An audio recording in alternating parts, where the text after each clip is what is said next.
Yes.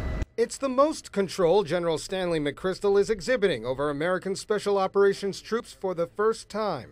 The goal to cut down on civilian casualties in Afghanistan. There have been instances in the past where the U.S. has hit civilians accidentally and hasn't owned up to it right away. Afghan officials and critics of U.S. foreign policy say that Special Operations forces have been responsible for the deaths of numerous civilians.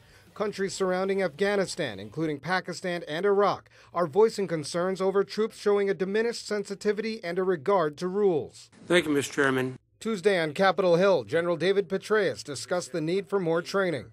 There have been a number of initiatives pursued, again, some of them at a fairly shallow level, entry level, if you will, but that is very, very helpful for our forces.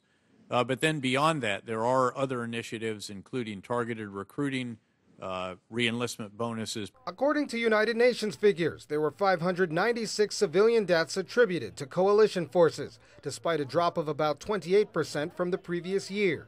UN officials say special operations account for most of those casualties.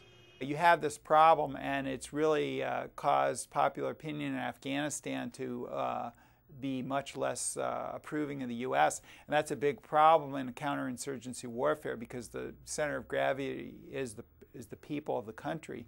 According to military officials, McChrystal started the directive for Special Operations Forces nearly a month ago, although it hasn't been formally announced yet. For the U.S. military, winning the propaganda war and limiting civilian casualties is being emphasized as much as winning battles on the ground. Despite the enhanced oversight of many of the U.S.'s special forces, some UN members have expressed concerns that there are still some special ops groups exempt from the new action, raising fears that misconduct and civilian deaths will continue. Colin Campbell, Washington.